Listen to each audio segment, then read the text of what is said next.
Hello, patrons. Good Welcome evening. to 2024. Going to take a minute to get used to that. Just sounds weird to But- say. Welcome to the new year. 2024. Welcome. We hope everyone had a great holiday season. However you celebrate, we hope that everyone had a great time being with family and friends, or however you do it. Watching sports. We'll get to that soon. But for this episode, for Patreon, for you lovely people, we're going to be talking about the DCEU. We're going to attend the funeral, so to speak. Oh, the march is upon us. And look, however you feel about the DCEU, it is officially over with the release of AQUAMAN and the Lost Kingdom. We somewhat talked about this in our review. Yep. But for this episode, for this conversation, we are going to give our final ranking of the DCEU. Our final one. This is it. We don't ever have to come back to it unless we want to, but for all intents and purposes, this is the nail in the coffin, Well, as they say. I might come back to it because admittedly, some of these I All do joking want to aside. give a rewatch to. I don't even know if I want to. That's kind of the weird point in all of this because we know it ultimately amounts to nothing. But at the same time, you know, some of these I haven't seen since they first came out back in their respective release years. So I don't know. This is interesting, but you're right. This has been a very interesting journey for a universe that was essentially playing catch up for almost all of these years, right? Because we have 15 films that we're going to talk about, and when we say 15, we're not going to include the Joss Whedon cut of Justice League. I don't think that's fair to do. I think that's fair. So we'll include Zack Snyder's Justice League for that specific one. But 15 films, most of them not great. Some of them kind of interesting in how bad they are. Others just obligatory boring fests. Yeah, you know, it's been talked to death, but I do want to rehash it in the sense that we started In Session Film in 2013. That's correct. And that's when the DCEU was born. Man of Steel, baby. Man of Steel coming out in 2013. It was one of our most anticipated films of that year. My original co-host, Nate Parsons, is a massive Superman fan. And he, of course, liked it. I was quite reserved on Man of Steel, we'll say. Yeah. And it was one of our best conversations of that year. It was a lot of fun. And so, you know, I just feel like it's such a fascinating microcosm of what it ended up being, the Man of Steel discourse, because it was so polarized, just all kinds of oh my gosh, crazy controversy. Your good friend Nate Parsons and his passion for that film. I only wish I was around for that. There are two movies back in the day that you have had great experiences reviewing with your co-host at the time that I was not a part of. And I envy those experiences. One of them being your conversation with Nate Parsons on Man of Steel. The other one being you and Blake Pertuzza on Godzilla.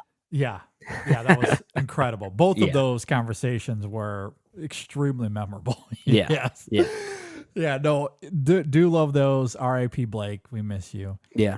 But I mean, in Man of Steel, it kicks things off, and of course, it was polarized, and then, as we all know, the DCEU needed to catch up with Marvel, and so then thus began all of its shenaniganery in terms of the productions of all of these films. Just think of it this way. You want to know how this series, or this universe rather, played catch up.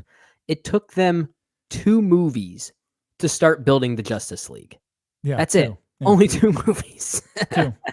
And you could argue that Batman versus Superman is a Justice League movie in many regards. It's called Dawn of Justice, for crying out loud. Yeah. And they're all in it except for the Flash, or is he in it? I can't even. He actually is in it. He is in it. Yeah, it's been a while since people didn't know it was him, but he was in it. But he was because it was that moment between Bruce Wayne and that sort of like flash forward that he saw. Okay, yeah. Yeah, so technically he's in it. Okay. Yeah. Oh, that's right. Now that you say that, I do remember that. And there's of course the scene of Diana on the computer, like, oh my gosh, here's all the Justice League guys. Oh yeah, that doesn't count. Yeah, that's a post-credit scene in the middle of the movie. But yeah, at any rate, like, yeah, the DCEU had its up and downs, as Brendan noted. So anyway, with all of that said, we don't need to rehash that whole debate, but we will. Let's talk about our rankings. So how do you want to do this? Do you want to give yours and then I go? Yeah, and you want to start backwards? You want to go from 15 to 1, Sure, or the other way around? Maybe get the trash out of the way first. Sure. Well, and I feel like we could do it that way, and we're probably not going to go one by one. Well, I don't know about one by one. I feel like that might take too long, just going back and forth, you and I, in that way. But I also think just getting at least maybe the bottom 5 out of the way would be pretty quick and painless, because many of these movies are pretty recent. We've already talked about them pretty extensively on main reviews throughout the year. Most of them are these so-called obligatory bow ties on the DCEU. I think the worst one is The Flash. That's the one I have at the bottom. Oh, okay. Which is unfortunate given the hype around it, but it's the one that just had the most cynicism to it that really put me off, if I'm being honest. Okay. So The Flash I have at the very, very bottom, followed by Black Adam just above that, and then followed by Shazam! Fury of the Gods. Those are the 3 worst. 2 of those came out this year. Black Adam came out 2022, if I'm not mistaken, but they all sort of fall into similar traps for me. They're passionless products. They really are. And you could tell that there was no life left in this franchise, and they just had to keep making films because they were obligated to. Yeah. So I have those in the bottom 3, and then rounding out the number 12 and number 11 spot to round out the bottom 5, it's both Suicide Squads, actually. And I have that David Ayer film above James Gunn's. All right. But I mean, I get the love for James Gunn's film. I really do. I think it's a better crafted film for sure. I cannot deny that. But it really does reek of a director trying too hard. That's all it feels like to me. And I normally like James Gunn, but that felt like James Gunn trying to outdo James Gunn, which is not a really good recipe, if you ask me. So that's my bottom 5. Maybe we can at least start there. Okay, so we're pretty much in sync. There's one disparity, though. I'll get to that. Okay. The Flash, also number 15 for me there, so we share that. Yeah. The Flash is the worst of all of these. And I know it's been talked to death, but still, the irony that they kept this film alive for years. What was it, like 8 years or something like that? Was it first announced in 2014 or something? Yes. And despite all of Ezra Miller's nonsense, this is the film. We're canceling Batgirl because we're going all in on the Flash. They even paid celebrities. There was rumors that Tom Cruise was like, oh my God, this movie's going to change lives. And it is an utter disaster in every single way. It's just so bad. Incredible. It's such a miscalculation. And then you mentioned Batgirl. That movie actually sounded kind of interesting. Yeah. That's so unfortunate. I would have been curious, that's for sure. At any rate, The Flash is 15. At number 14, I have Shazam! Fury of the Gods, so we're going to flip-flop there. I have Black Adam at 13, though, so let's not get too crazy. And then at 12, I have James Gunn's The Suicide Squad. I completely agree. That's a filmmaker that is trying to be subversive when everything is super, super and tediously obvious. And then where you and I will disagree, at number 11, I have Wonder Woman 1984. Okay. Maybe I should just go ahead and reveal where I have Wonder Woman 1984. I know you have it kind of high. I have it at number 2. Oh my God. 2? No. 2. It is the most ridiculous and sincere thing I've seen in years. It's that sincerity that just saves it for me. I always get the sense watching it that Patty Jenkins had so much love and affection making that movie, and it just comes through in the final product. Okay. And it's such a weird movie. It has so many problems. You know what it actually is? There was a tweet going around the other day where I think it was like this weird analogy that basically suggesting what movies were made good because of their scores, because of their musical scores, right? I can buy into this argument. Sometimes I do wonder if Hans Zimmer's score in 1984 is the reason I really like it. It does all the work. It might do all of the work. I mean, so many scores do so much of the heavy lifting, so it's hard to knock it in that way, but that score does so much of the heavy lifting that maybe I am being too nice to that movie, but it's his work in that movie is almost too good. But it makes the movie all the more affectionate for me, if that is even possible. No, I agree. I look, the ideas on paper, maybe not politically, but emotionally, I do agree. And Hans Zimmer taps into that just exquisitely in his music. It's great. I will not disagree there. And it probably does more. That's a score that film does not deserve. I'll just say that. It's one of the best scores of that year, if you ask me. Yeah. And maybe it's just more of a me thing because I've gotten to a point, especially when that film came out, that I was more interested in superhero films trying to capture the quirky, bizarre weirdness of old, if that makes sense. So like the analogy I made is that if that first Wonder Woman is to Richard Donner's first Superman, then Wonder Woman 1984 is to Superman 4: The Quest for Peace. Which is a terrible movie. Yeah. But I weirdly that made it the more refreshing for me, if that makes any sense. So for all of you Patreon listeners out there, you're probably thinking I'm not subscribing to In Session Film anymore based on these crazy comments from Brandon Cassidy here. Just know it's a me thing. I really like the movie, but I acknowledge it's not very good. Yeah, it's not great. I will say the other thing I do really like is Pedro Pascal. I think he's wonderfully over the top, bombastic, outlandish in all the best ways. So I do like that, but yeah, I can't get on that film. It's so messy. It's politically questionable. Oh, for sure. At the very least. I know. I get it. I get it. And I just not defending those attributes. For sure. And yeah, I don't think its story is well thought out. But yeah, I mean, it has some good scenes. It's not the worst thing I've ever seen.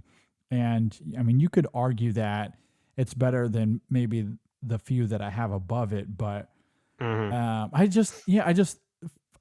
find it too messy that I can't disregard those issues. Okay. Yeah, that's fair. That's fair. Even though the film I have at number 10, it's the same thing.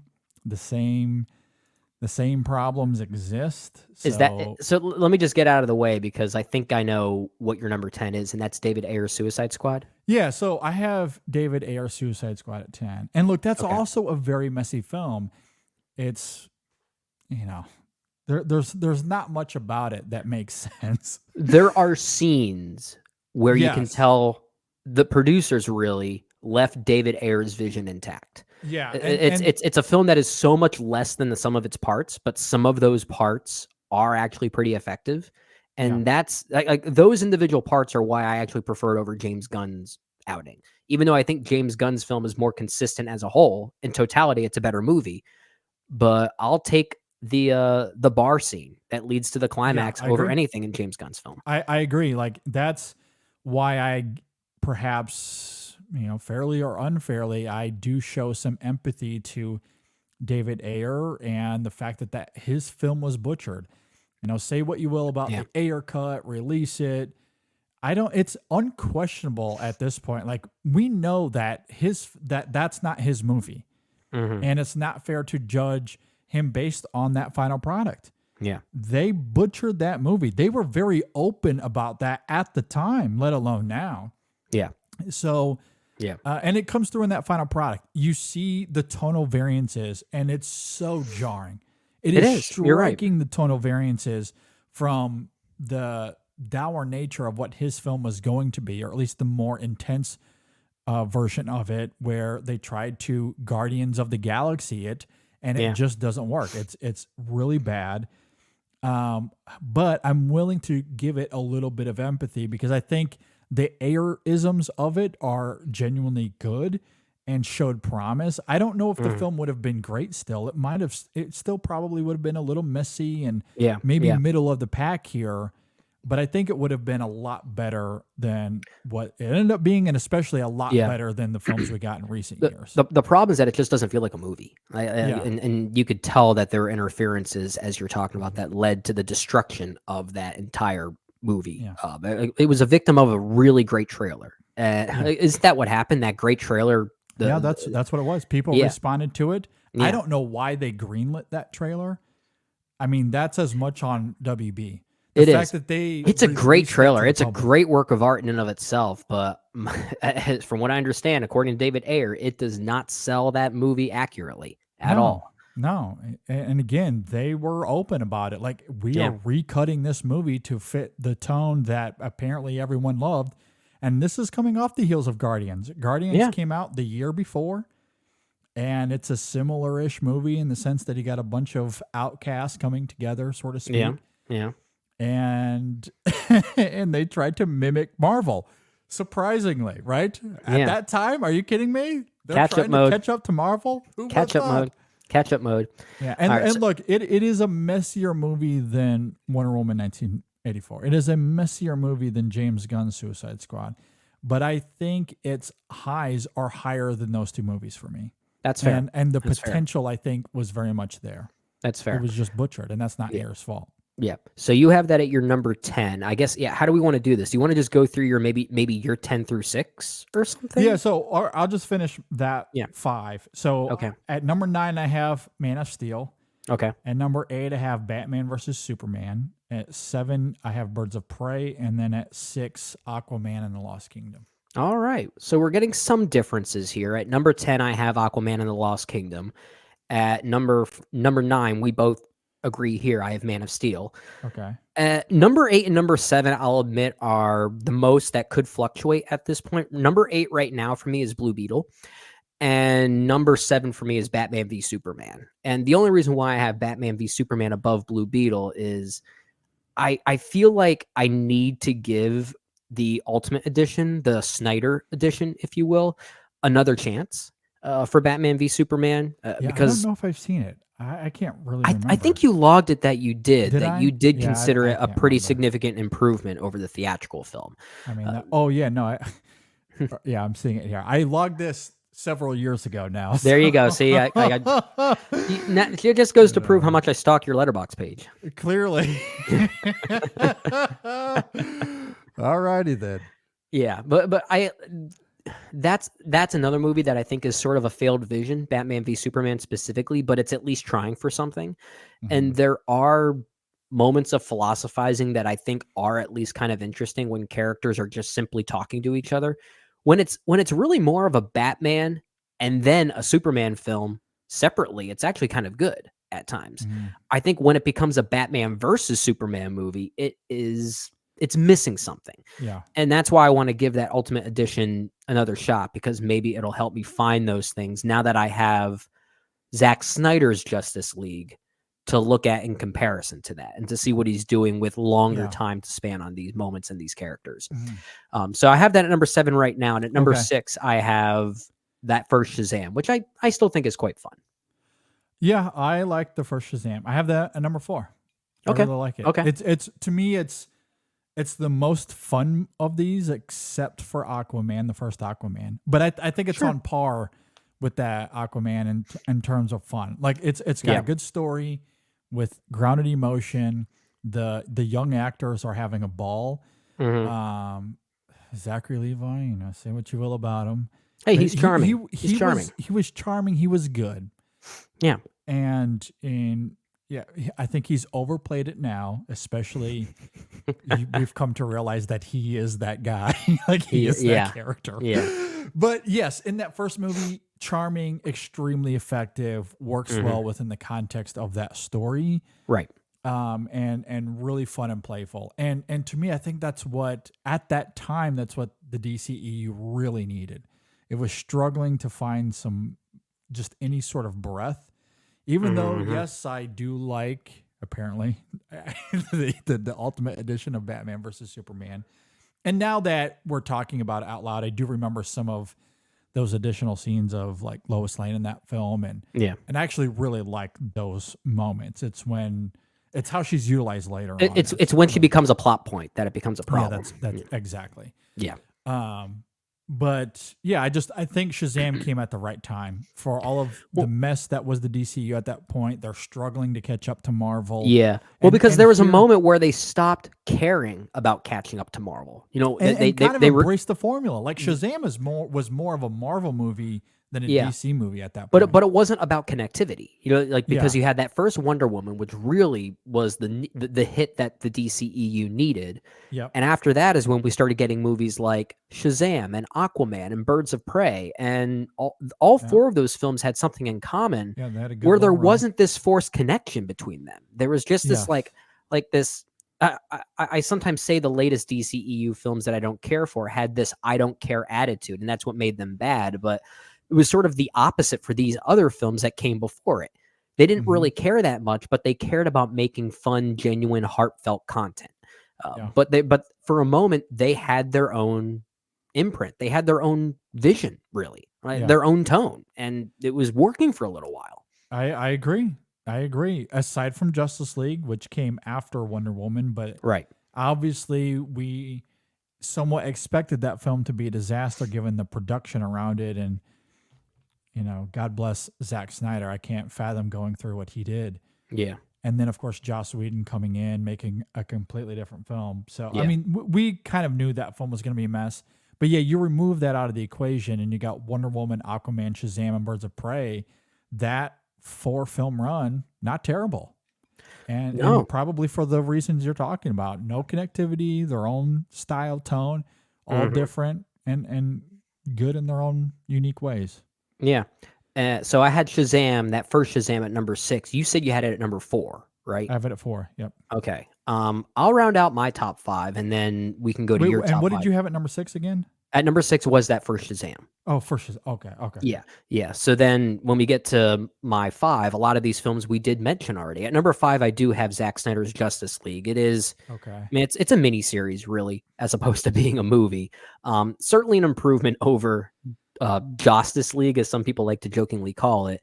I mean, it was Zack Snyder sort of listening to the fans of what went wrong with that first film and having a long time to prepare. Who knows if that would have been the film he made if he were given the opportunity to finish his vision. I don't know if that would have been the case.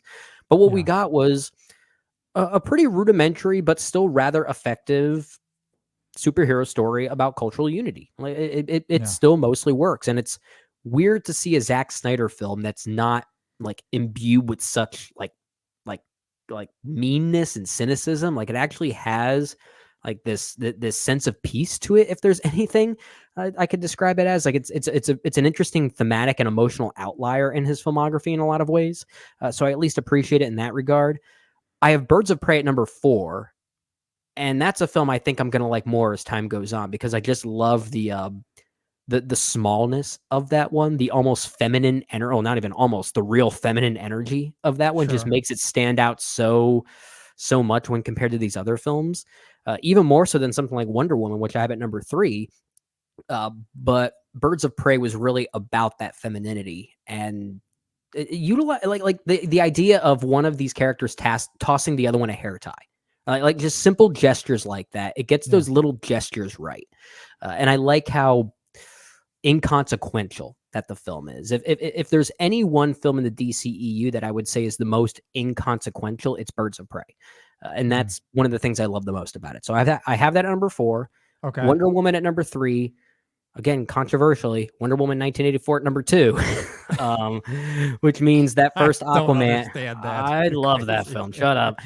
But that first Aquaman I have at number 1, as we've talked about a few times already. Okay. So that's my number 1, and still pretty solidly so. All right, at number 5, I have Blue Beetle. I really like that film a lot. I think it's fun in a similar way to something like Shazam. Obviously culturally very different, unique. I think Jaime's a compelling character.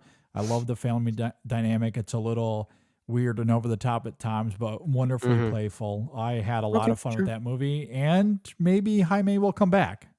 because Yeah, that's more of a DC film than a DCEU film. But here we are. I don't even know. At this point, I don't know. I don't think James Gunn even knows. I think he's just giving information to make us even more confused. Yeah, probably. But I think it's a compelling film. I'd like to see him come back. I mentioned earlier I have Shazam at 4. And number 3, I have that first Wonder Woman, which I think those first 2 acts of Wonder Woman are pretty incredible. I think it's close to perfect as far as a big superhero blockbuster movie goes. Yeah. The third act, a little messy, admittedly. It's very, if I'm being honest, the big reason why I don't have Wonder Woman above Wonder Woman 1984 on my list, it's because of that third act. And I realized that was not Patty Jenkinson's fault. I think she's even said that she was sort of pigeonholed to do that third act as it was. She basically had no choice in the matter. And it's unfortunate because I do think that third act is, if I'm being honest, I think that third act in Wonder Woman is pretty terrible. Because and maybe I'm harder on it because of how good those first 2 acts are and just how charming that it is. But yeah, it's unfortunate that it went that way. Yeah, I won't go as far as to say that it's terrible, but I do have my reservations. And you're right, it's going to be heightened given how incredible those first 2 acts are, that to see it come to that conclusion, it might lead to some disappointment. But the first 2/3 of it are so immaculate that I'm not willing to let the film wither away. I refuse. It's just too good. And that No Man's Land sequence is maybe the best scene of all of these films individually, arguably. Possibly. Yeah. At least top incredible. 3. Yeah, it's absolutely fantastic. So I will keep that at number 3, mess and all. And let's be honest, all of these films are a little messy in some way, shape, or form. Yeah. And then at number 2, I have Aquaman. That first Aquaman, a lot of fun. Incredible fun. Jason Momoa, in many respects, was born to play this role. He's so good. I'm going to miss him as that character. But yeah, that first Aquaman film is silly, goofy fun. I really like it a lot. At number 1 for me, I have Zack Snyder's Justice League. And honestly, it's not even close. Not even close? Is that your favorite Zack Snyder film? Well, maybe now. I always used to claim it somewhat became a meme, a joke of mine, if you will. Oh yeah, you like the Owl movie. The Owls of Al Ghul, I think is great. Legend of the Guardians. Yeah, I actually think that movie's pretty good. Underrated movie. Like I really like it a lot. And I still maintain, even if this Justice League movie is his best, that would still be my number 2. I think it's quite good. But yeah, Zack Snyder's Justice League surprised the living hell out of me. I think it's actually very good. And the reason why, I think the action is engaging, it's well shot, at least in a Zack Snyder kind of way. But what blew me away is the character banter and characterization. That is a movie that spends a lot of time on characterization. Arguably, the film is more concerned with character than anything else. It spends very literally 2 hours building emotion and character. At the 2-hour mark of that film, Bruce Wayne is still putting the team together. At the 2-hour mark, he's still putting the team together. Well, that's why I called it more of a miniseries than a movie. Yeah, like it's because it's so focused on emphasizing what's motivating these characters, what's driving them, why are they going to get together. Yeah, even Steppenwolf, we come to understand it. Like it's not about world domination or he's control. Kind of a pawn in that one. He what we come to understand is he just wants redemption. He wants to go home. Yeah, that's it. There's nothing more, nothing less. It's simple but effective, and you couple that with what he's doing with the heroes. And for a film that's as long as it is, over half of the runtime is very objectively about building character and emotion. Now, whether that works for you or not, we can debate that. But it's a film that spends more than half of it away from spectacle. And we're talking about Zack Snyder. Okay, that's why it's we such don't an outlier equate in his those two things. filmography. Yeah, Yes. I mean, just given the fact that it's such a different film for him makes it one of his better films, and I do think it mostly earns that emotion that it's going for. Admittedly, like when it comes to his filmography, I've always been more of a Dawn of the Dead guy. I think that'll always be my favorite one of his. I think that movie's a lot of fun, but I think this movie is probably him at his most sincere, and I don't think we're going to really see much of that really ever again, just given the trajectory of his career right now. Yeah, it's great. I mean, and even in the middle of the action, in the middle of the chaos, there's still moments where Snyder pauses to emphasize that emotion once again. Yeah. Whether it be with Bruce, that moment with Barry and his father, like sometimes it's good. Sometimes I sit back and wish, given the way that the DCEU concluded with what literally felt like a whimper, right? Like these last 4 films, really, these obligatory films that we didn't really care for, Blue Beetle aside, I think that movie is also pretty fun. None of them were box office hits at all. Right? It just goes to show that there was a lot of that care was just gone. Wouldn't it have been something if this movie, Zack Snyder's Justice League, were saved long enough to be the final film of this 15? Like that, I actually think that could have helped, at least help maintain some level of positivity for the DC brand, right? Yeah, it could have gone out in an Endgame kind of way. Yeah. With the Justice League. Yeah. I mean, I understand why they wanted to keep the ball rolling, but I think that would have been, at least from a storytelling standpoint, would have been appropriate, or at least it would have had a nice little conclusion there. Yeah. And it's also ironic because how did we open this conversation? How often have we talked about they wanted to mimic Marvel? We're forced feeding all of this because we have to catch up with the Avengers. So we're going straight from Man of Steel into Batman versus Superman, and the next thing we're going to do is Justice League. And the irony of that, as much as I absolutely despise that approach, I don't think it was effective. But you have to wonder if Zack Snyder's family situation did not occur and he was able to make that movie, would it have actually worked? And the answer might have been yes. Yeah. It might have been yes, based off of that. Now, it's hard to say, like, they wouldn't have put a 4-hour movie in theaters. No. So I don't know. I still don't think it would have been wholly effective. The only reason Zack Snyder's Justice League is as good as it is because it's 4.5 hours long or whatever.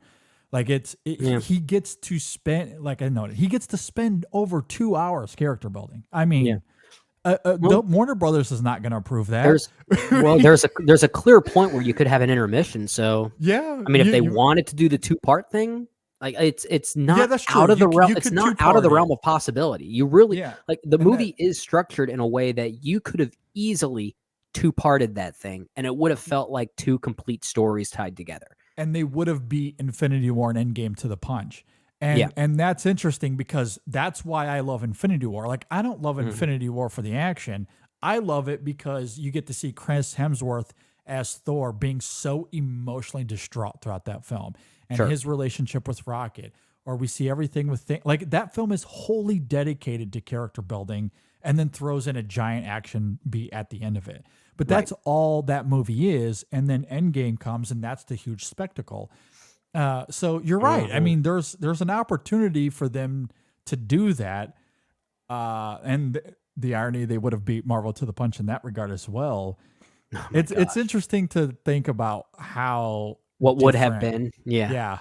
Like what would have happened if this were because we don't know if this would have been Zack Snyder's vision had he made this movie the way he wanted to back in 2017. Right? It's hard to say. It's hard to say, like, because so much of what makes his Justice League so much better is that he had all these years to think about what went wrong and do it differently. And they did reshoots for that as well. Exactly.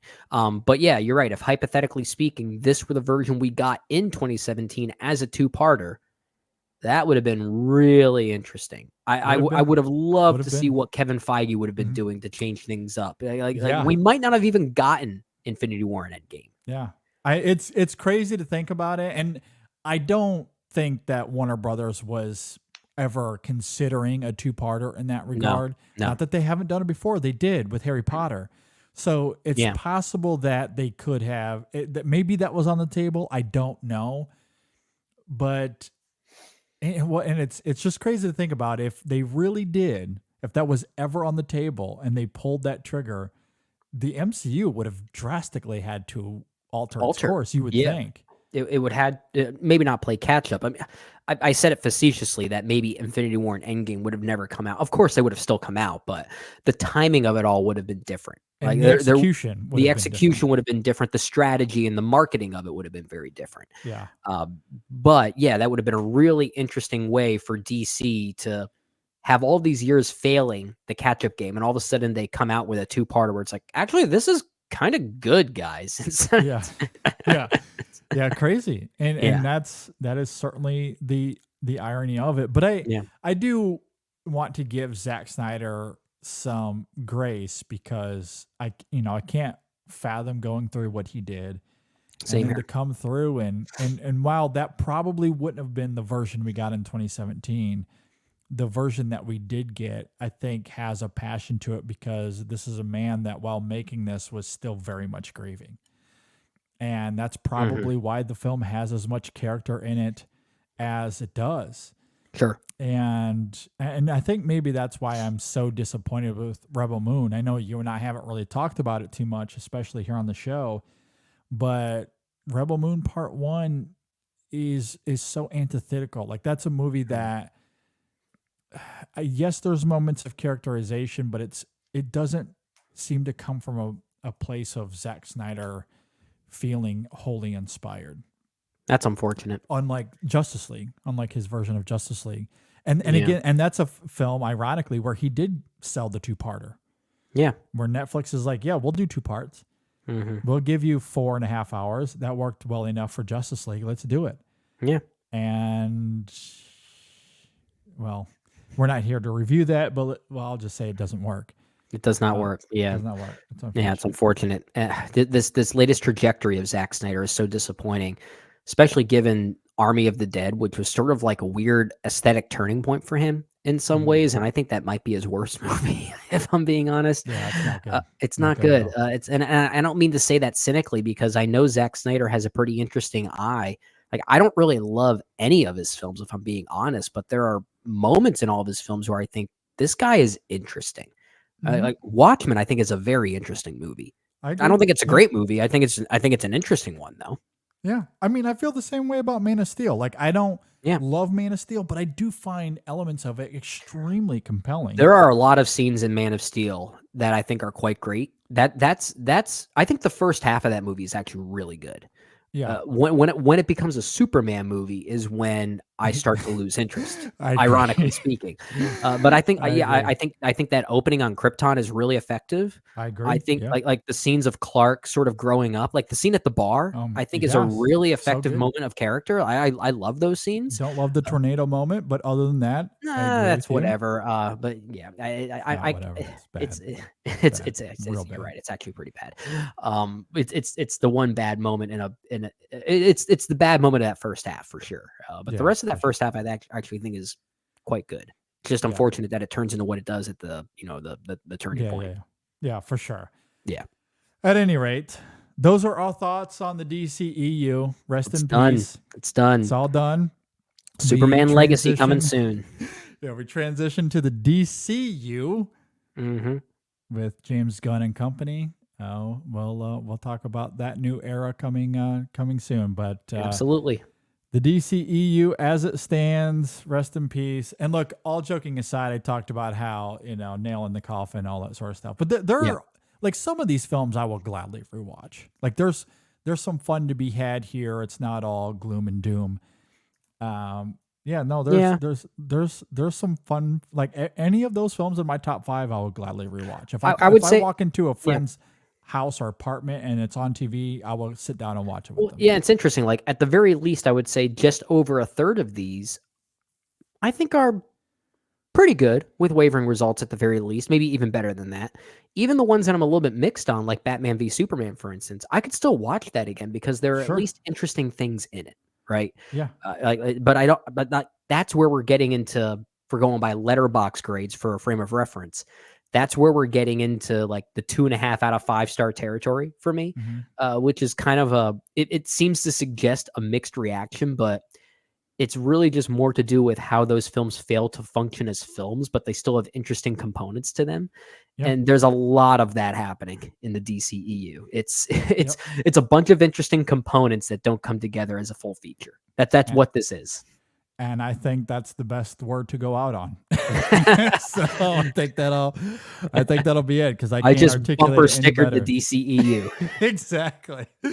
So with any of that, let us know if you agree or disagree with anything we had to say here. We, of course, would love to hear from you. So let us know. And once again, thanks for your support. We really can't do this without you. Your support really means the world to us. So do appreciate it. Again, hope you had a great New Year's. Enjoy this episode as we talk about best scenes. And we'll talk to you guys soon. It's daunting.